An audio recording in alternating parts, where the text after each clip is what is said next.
So, good evening, everyone. Today we are going to build a soldering iron. This one. I mean, of course, not this one because this has so many complicated circuit. What we are going to build is literally the simplest one ever. This one is, of course, risky, and if you short it out somehow, it would, set a fire to your house. But I am very confident about myself, so we are going to build this one, this broken one, and I'm going to repair it, and I'm going to show you step by step how to do it. So sorry, there's a lot of mess in here, but this is our main component. This component is the main thing that is we are going to insert into this one, and then connect it with this wiring in parallel with this one so that it can work. The coil resistance of this coil is 1 kilo ohm, I think, and I'm going to test it with a multimeter. As you can see on the multimeter, it says 1 kilo ohm. It's in kilo ohm and it's 1. So this is what we are dealing with, directly connected with the wall outlet. It would produce coil inductance on induction heat on this tip, iron tip. So I have multiple tips here today. This one is a copper tip, and this one is probably ceramics tip. I also have this one I just bought today. It's made in Japan. I don't know what kind of tip is this, but it's made in Japan. If you look at here, it says made in Japan, but I don't know. These ones are also from China, I think, and these ones also work fine apparently. So what we are using in this one going to be this or this. This one I specifically bought for this one, so I think this is going to work with this one. So let's see what happens. Firstly, this is the point where the screw is going through this hole and would stay in this one. So I'm going to insert this coil.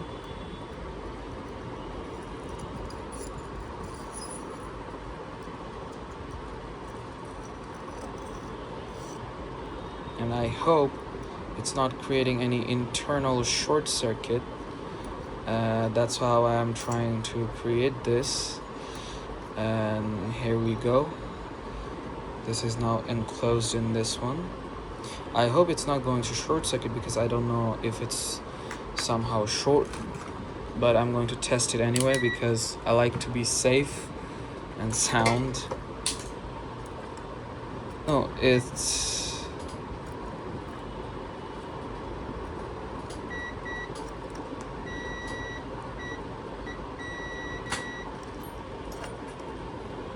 I think there is a oxidation layer, that's why it's not shorted anymore. But these are like shorted, but these oxidation layers are not shorted, so I think it's fine. So this is the hole, and I think I have to screw it now here, but before that I think it has to go through this hole. This is a plastic part which would attach to this part.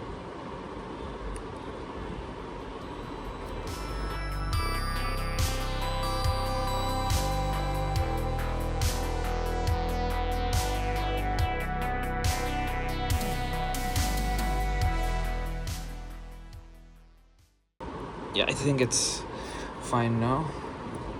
It's this much. So this is our new coil, and we have to attach this LED right up here somewhere. Because it's an AC current thingy, this does not require to be, conventional way to be polarized, or there shouldn't be any kind of plus minus hesitation in this. However, if you're using DC lines, of course, so you have to maintain those rules here, but I don't think I need to go through those rules.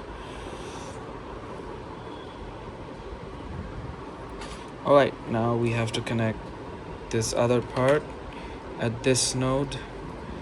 so I think it would be fine.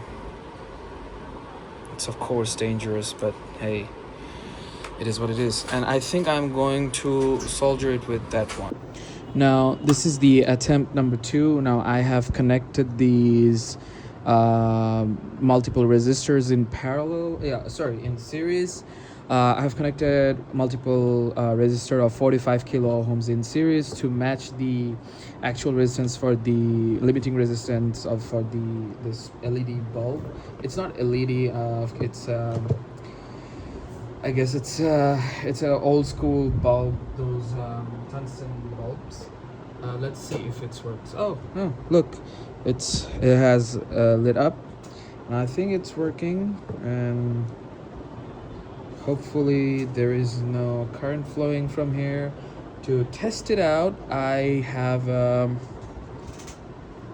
tester that would certainly tell me that if there is any kind of current going through this. So it's not lighting up, so I think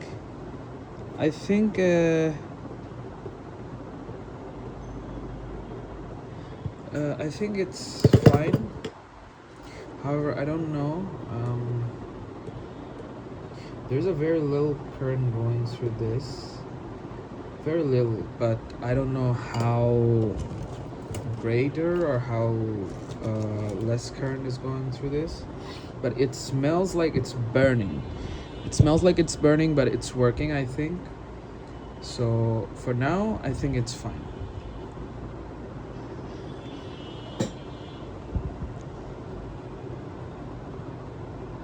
Yeah, as you can see, it's smoking from here, and I don't know if it's a bad thing or a good thing. Now, after figuring out how to make this light work, even though it's smoking a lot, it's smoking a lot, and I don't know if it's a good thing or a bad thing. Is it supposed to be smoking? Because this one doesn't smoke at all, but it's smoking, and I think it's a good thing, rather than not working at all. And it's supposed to produce heat, so I guess it's producing heat. However, I don't know how much current it's actually receiving or sending out.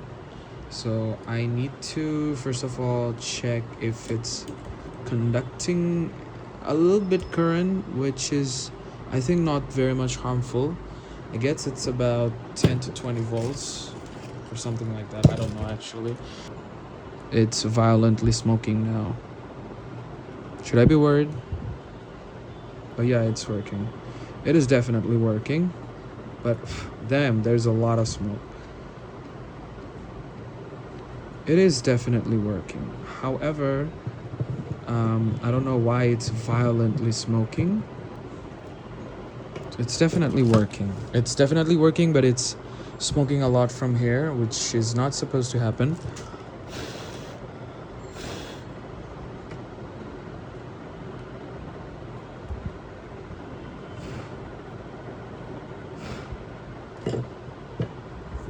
But let's see if it's going to work on these as well. This is my power bank circuit, and well, it's working. I mean, for my own work, it's working. And even though it's smoking here and there, and it's unsafe how I have built it, and it's not getting hot over here, which is also fine. I guess it's because of the insulation. But apart from that, it's definitely working, even though it is not an ideal way to work, but it's definitely working.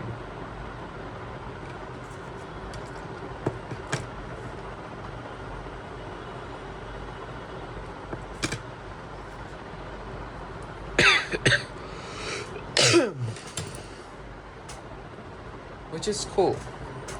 So it's a successful build, and I think it's working. The light is working, and the tip is getting hot, and I am able to work with this one. So I guess it's working.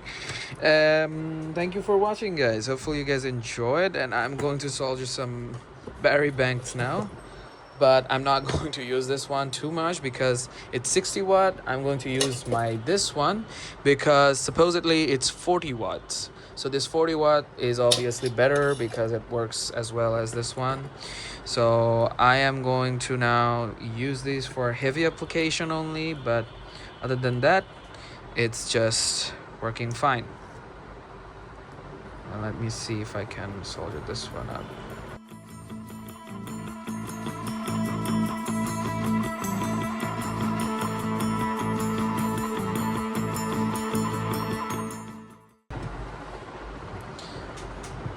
Successful build of this. Thank you.